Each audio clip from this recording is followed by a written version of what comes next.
Chers amis géorgiens, à la veille du premier anniversaire de l'octroi à la Géorgie du statut de candidat à l'adhésion, il m'a semblé important de passer ce message à travers cette courte vidéo. D'abord pour vous dire que les aspirations européennes du peuple géorgien, inscrites dans la constitution géorgienne, ne sauraient être trahies. Le rêve européen de la Géorgie ne doit pas s'éteindre. Ce choix du chemin européen, c'est votre décision souveraine. Ce choix de rejoindre la famille européenne, c'est celui qui s'exprime aujourd'hui pacifiquement à Tbilissi, mais aussi dans plusieurs dizaines de villes dans le pays. En octroyant à la Géorgie le statut de candidat à l'adhésion, le Conseil européen a apporté une réponse positive à cette aspiration. Ce choix implique un certain nombre d'obligations et d'engagements qui doivent être tenus dans la durée.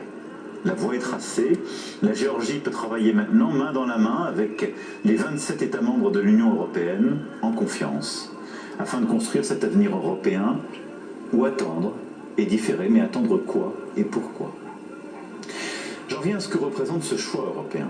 L'Union européenne n'impose pas. L'Europe, elle propose en traçant la voie d'un partenariat d'égal à égal pour une prospérité, des valeurs partagées.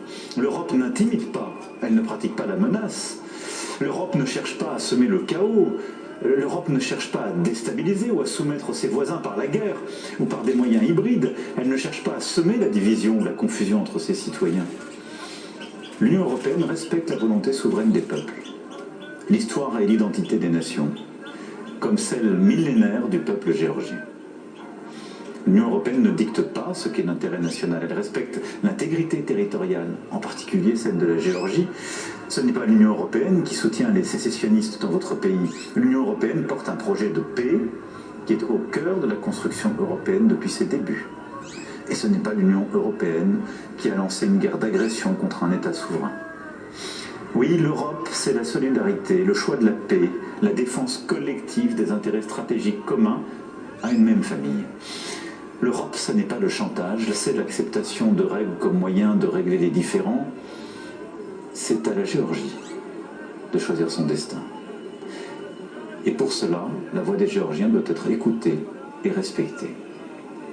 Enfin, je veux ici vous redire que nous nous tenons à vos côtés en soutien à vos aspirations européennes et démocratiques.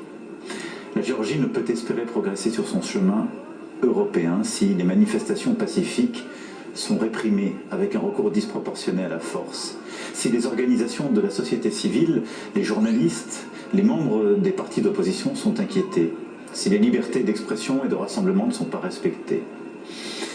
Je veux croire qu'un chemin existe, en conformité avec les aspirations européennes du pays, celui d'un dialogue ouvert, respectueux, avec toutes les forces politiques et les organisations de la société civile. Ce dialogue est de la responsabilité de tous les Géorgiens.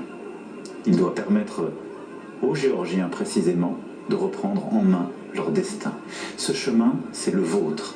C'est pourquoi j'ai une grande confiance dans le peuple géorgien et j'ai une grande confiance dans tous ceux qui tiennent à ce chemin européen respectueux et ne veulent rien céder aux intimidations, à la propagande, aux attaques cyber, à la manipulation de l'information.